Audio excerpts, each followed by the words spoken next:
가음정교회 중동 여러분 반갑습니다. 좋은 소식이 한 가지 있습니다. 아마 다음 주일부터는 우리 교회가 문을 다시 열고 함께 예배를 드릴 수 있을 것 같습니다. 안타깝게도 우리 중동부 예배는 여러분의 학교가 개학한 이후에 함께 모여서 드릴 수 있을 것 같습니다. 비록 아직 완전히 회복된 건 아니지만 우리가 조금씩 이전의 일상으로 돌아가는 것 같아서 참 감사합니다. 우리 중등부가 다시 한번 함께 모여서 예배할 때까지 여러분의 예배의 자리를 떠나지 않고 늘 하나님을 예배할 수 있는 여러분 되기를 간절히 소망합니다. 우리도 함께 우리는 주의 움직이는 교회 찬양하겠습니다.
우리 함께 사도신경으로 우리의 신앙을 고백하겠습니다. 나는 전능하신 아버지 하나님 천지의 창조주를 믿습니다. 나는 그의 유일하신 아들 우리 주 예수 그리스도를 믿습니다. 그는 성령으로 잉태되어 동정녀 마리아에게서 나시고 본디오 빌라도에게 고난을 받아 십자가에 못 박혀 죽으시고 장사된 지 사흘 만에 죽은 자 가운데서 다시 살아나셨으며 하늘에 오르시어 전능하신 아버지 하나님 우편에 앉아 계시다가 거기로부터 살아있는 자와 죽은 자를 심판하러 오십니다. 나는 성령을 믿으며 거룩한 공교회와 성도의 교제와 죄를 용서받는 것과 몸의 부활과 영생을 믿습니다. 아멘. 네, 우리 오늘 함께 나눌 말씀은 룻기 1장 19절부터 22절까지의 말씀입니다. 구약성경 402쪽 룻기 1장 19절부터 22절까지의 말씀 우리 한 목소리로 읽겠습니다. 이에 그 두 사람이 베들레헴까지 갔더라. 베들레헴에 이를 때에 온 성읍이 그들로 말미암아 떠들며 이르기를 이가 나오미냐 하는지라. 나오미가 그들에게 이르되 나를 나오미라 부르지 말고 나를 마라라 부르라. 이는 전능자가 나를 심히 괴롭게 하셨음이니라. 내가 풍족하게 나갔더니 여호와께서 내게 비어 돌아오게 하셨느니라. 여호와께서 나를 징벌하셨고 전능자가 나를 괴롭게 하셨거늘 너희가 어찌 나를 나오미라 부르느냐 하니라. 나오미가 모압 지방에서 그의 며느리 모압 여인 룻과 함께 돌아왔는데 그들이 보리 추수 시작할 때에 베들레헴에 이르렀더라. 아멘. 예, 오늘 저는 본문의 말씀으로 밥집으로 가자라는 제목으로 여러분과 함께 나누고자 합니다. 오늘 말씀의 첫 번째 요지는 나오미와 룻이 베들레헴으로 갔다라는 것입니다.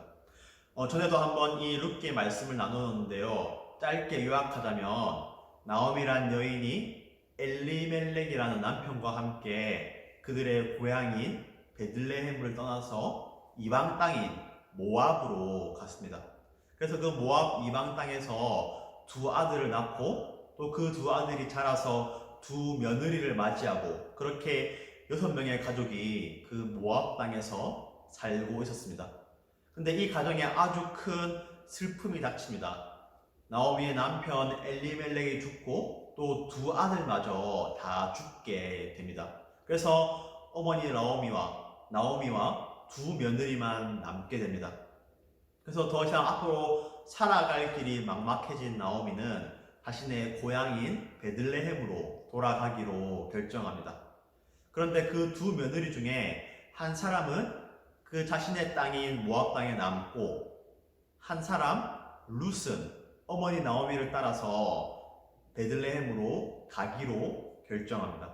그래서 우리가 오늘 읽은 본문은 이 나오미와 룻이 베들레헴에 도착하는 장면입니다. 도착해서 나오미가 사람들에게 이렇게 이야기합니다. 20절 말씀입니다. 나오미가 그들에게 이르되 나를 나오미라 부르지 말고 나를 마라라 부르라. 이는 전능자가 나를 심히 괴롭게 하셨음이니라. 자신을 맞이하는 고향 사람들에게 나오미가 이렇게 이야기합니다. 나를 나오미, 나를 기쁨이라고 부르지 말고 나를 마라, 나를 슬픔이라 부르십시오. 내가 그 모압 땅에서 아주 힘들고 슬픈 일을 겪었습니다. 하고 사람들에게 이야기합니다. 이 힘든 일을 겪은, 이 고통을 겪은 나오미와 룻이 베들레헴에 도착합니다. 22절 말씀입니다. 나오미가 모압 지방에서 그의 며느리 모압 여인 룻과 함께 돌아왔는데 그들이 보리 추수 시작할 때에 베들레헴에 이르렀더라. 이 시기와 장소가 아주 중요합니다. 언제 그들이 돌아왔죠? 보리 추수를 시작할 때에 어떤 때지요? 열매를 거두고 기쁨이 있고 배부름이 있는 때입니다.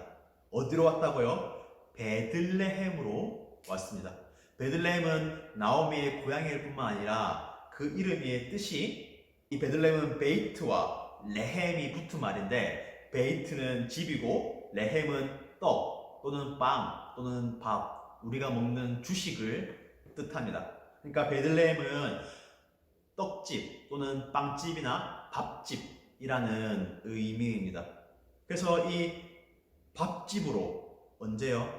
보리를 추수하는 기쁨과 열매 맺음과 배부름이 있는 시기에 슬픔을 당하였던 나오미와 룻이 베들레헴으로 돌아옵니다. 여러분, 그러면 이 시기와 이 장소를 보면 우리 앞으로 이후의 이야기가 어떻게 이어나갈지 한번 가늠이 되시죠? 그들이 회복을 경험하게 됩니다. 우리 두 번째 요지는 베들레헴에는 은혜가 있었다라는 사실입니다. 특별히 두 사람을 통하여서 은혜가 나타납니다. 첫 번째 사람은 보아스였습니다. 보아스는 나오미의 친척 중에 한 사람이었습니다. 정확하게는 나오미의 남편 엘리멜렉의 친척이죠. 이 친척 중에 한 사람인 보아스라는 사람이 있었는데 이 며느리 룻이 이 보아스의 밭에 갑니다. 이 보리를 추수하는 시기니까 보리를 추수하다가 혹시 떨어지는 이삭이 있을까 하여서 그것을 줍기 위하여서, 그것을 주워서 먹고 살기 위하여서 갑니다. 근데 보아스가 이 모습을 보고 이 밭을 추수하는 자신의 사람들에게, 소년들에게 일부러 좀 이삭을 뽑아서 땅에 두어라 라고 이야기합니다. 그렇게 해서 룻이 많은 이삭을 거두어갈 뿐만 아니라 또 룻을 자신의 식탁에 초대하여서 함께 먹게 합니다. 이 보아스가 나오미와 룻에게 은혜를 베푸는 것이지요. 2장 20절은 이렇게 말씀합니다. 나오미가 자기 며느리에게 이르되 그가 보아스가 여호와로부터 복받기를 원하노라. 그가 살아있는 자와 죽은 자에게 은혜 베풀기를 그치지 아니하도다 하고 보아스가 은혜를 베풀었습니다. 나오미가 또 그에게 이르되 그 사람은 우리와 가까우니 우리 기업 물을 자 중에 하나이니라 하니라. 여기서 기업 물을 자라는 것은 무엇이냐면 자기의 친척 중에서 고통을 당한 사람이 있으면 그 사람을 도와줄 책임이 있는 가까운 친척들을 의미합니다. 특별히 한 여인이 자식이 없이 가정을 이어갈, 가문을 이어갈 자식이 없이 남편이 죽게 되면 그 여인과 결혼하여서 아들을 낳아서 그 가문을 이어나가도록 하는 그런 책임이 있는 사람이 기업 물을 자였습니다. 지금 우리의 기준으로 생각하면 잘 이해가 되지 않지만 그 당시로서는 이 가문을 지키기 위하여서 그렇게 하는 것이 아주 선하고 아주 착한 일이었습니다. 그래서 이 기업 물을 자인 보아스가 이 나오미와 룻의 고통을 외면하지 않고 그들에게 은혜를 베풉니다. 또 한 사람 은혜를 베푼 사람은 바로 룻이었습니다. 룻은 모압의 사람이었죠.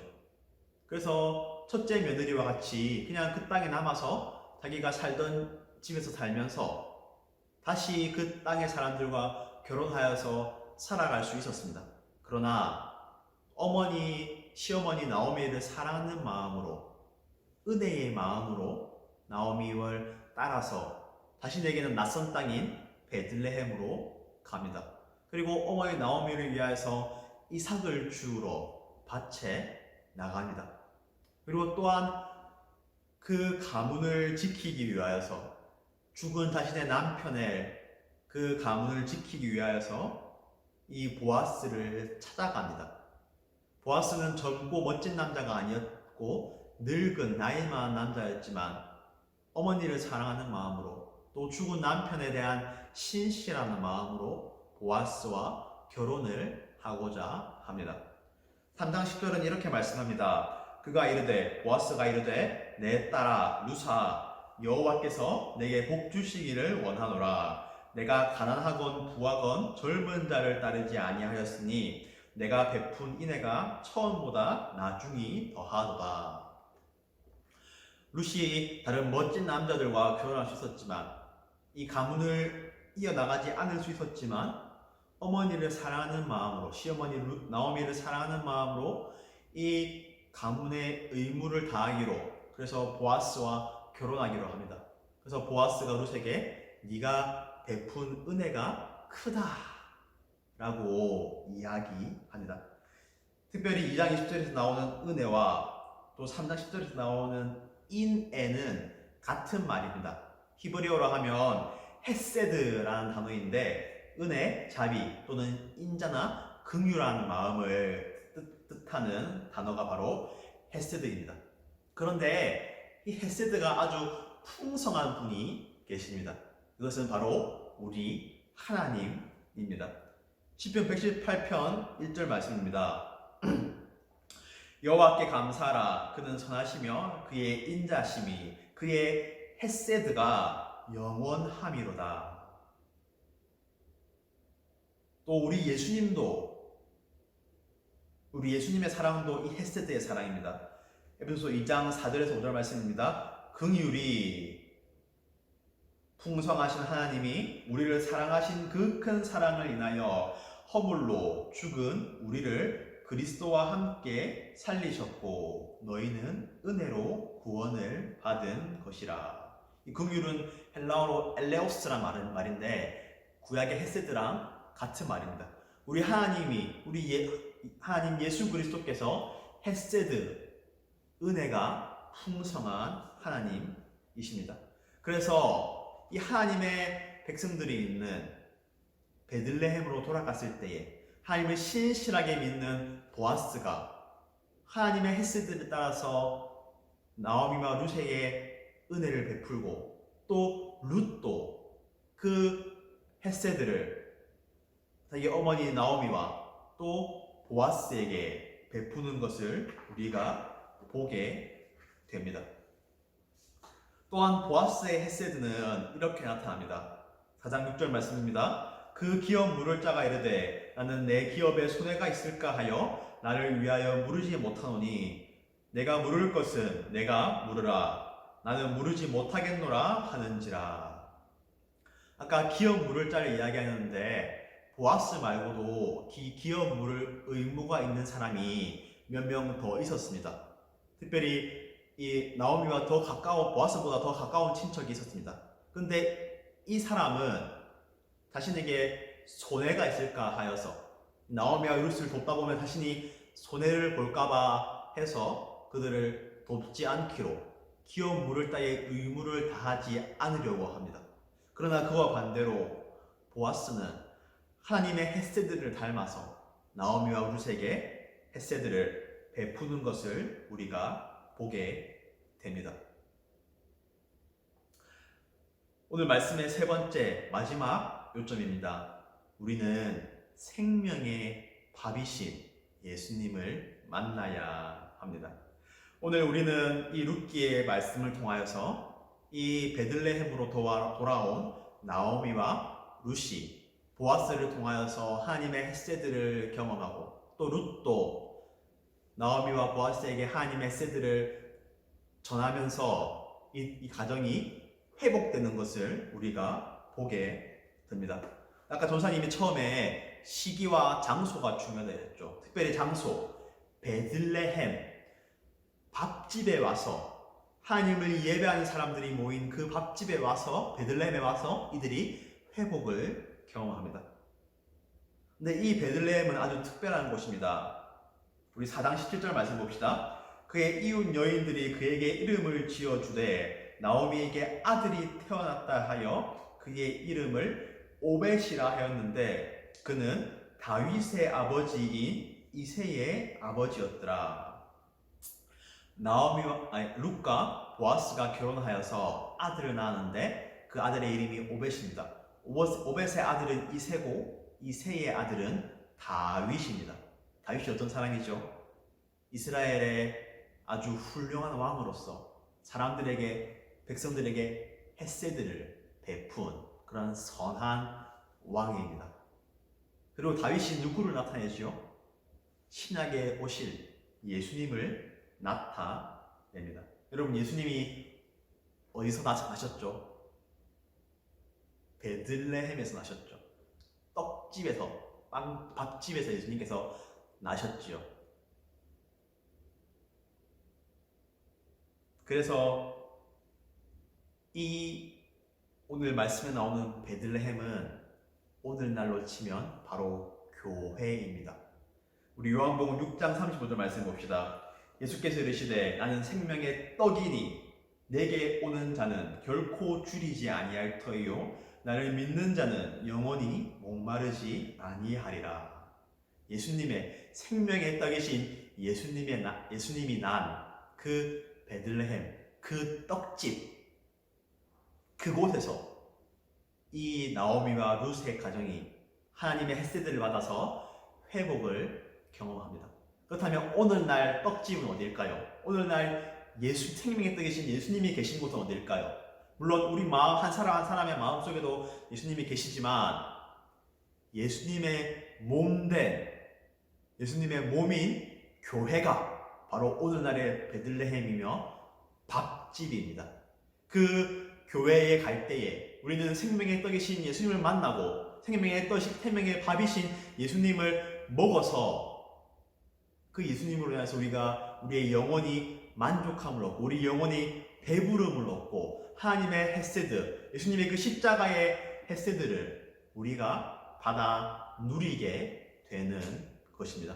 그 힘든 고통과 슬픔을 겪었던 나오미와 룻이 베들레헴으로 가서 떡집으로 가서 하나님의 햇새들을 경험한 것처럼 우리도 생명의 떡이신 예수님의 몸된 교회에 와서 하나님의 햇새들을 경험하고 그 예수님으로 인하여서 배부름을 만족함을 얻게 되는 것입니다.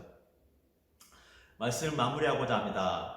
여러분 혹시 한 번씩 지하철에 가면 우리를 미치게 하는 냄새가 있죠. 혹시 뭔지 아시나요? 요즘은 잘 있는지 모르겠는데 델리만두 혹시 아시나요? 지하철에 가면 이 델리만두의 고소한 냄새가 오면 정말 엄청 먹고 싶고 그렇죠. 한 번은 이런 글을 본 적이 있습니다. 지하철에 델리만두를 들고 탔으면 옆에 사람에게는 하나씩 주는 게 예의이다. 그만큼 그 냄새가 아주 고소하고 우리의 식욕을 자극합니다. 한 번씩 치킨 배고플 때에 치킨집 앞에 지나가면 그 고소한 냄새가 우리를 유혹하지요. 저는 우리 가음정교회가 우리 중등부가 그런 고소한 맛있는 냄새가 나는 밥집이 되면 좋겠습니다. 어떤 밥집이죠? 우리 생명의 밥이신 예수님의 향기가 고소하게 퍼지는 그러한 밥집 우리 가음정교회 중등부가 되기를 간절히 소망합니다. 다음 주부터 교회가 다시 문을 열고 우리가 함께 예배하게 될 것입니다. 그리고 조금 기간이 있겠지만 여러분이 계약할 때에 맞춰서 우리 중등부 예배도 다시 시작하게 될 것입니다. 여러분 몇 달 동안 교회에 나아오지 않으면서 여러분이 어떻게 생활하였는지 저는 잘 알지 못하겠습니다. 혹시 여러분의 마음이 교회로부터 조금 멀어졌는지도 모르겠습니다. 그러나 우리가 기억해야 할 것은 교회에 생명의 밥이신 예수님이 있다라는 것입니다. 그 생명의 밥을 먹지 않으면 우리는 굶어 죽게 될 것입니다. 우리 함께 다시 모여서 예배할 그날을 간절히 기대합니다. 그리고 그 예배를 통하여서 우리가 생명의 밥이신 예수님을 만나고 그 예수님으로 인해서 우리가 만족하게 될 것을 기대합니다. 또한 그 생명의 밥을 먹은 우리가 서로 햇새들을 베풀며 하나님을 닮아가게 될 그 모습을 간절히 소망합니다. 저의 이 마음이 여러분에게도 같이 있으면 좋겠습니다. 그래서 우리가 함께 모일 날을 간절히 소망하고 또 우리가 함께 모였을 때에 우리가 하나님을 예배하며 하나님을 따라감으로 우리 안에 정말로 고소한 그 예수님의 냄새가 가득할 수 있는 우리 가음정교회 중등부가 되기를 간절히 기대하고 소망합니다. 기도하겠습니다.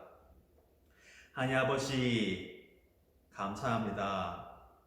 생명의 밥이신 예수님께서 우리를 찾아와 주시고 그 예수님을 우리에게 내어주심으로 우리가 그 예수님을 맛봄으로 우리 영혼이 만족하게 하심을 참으로 감사합니다.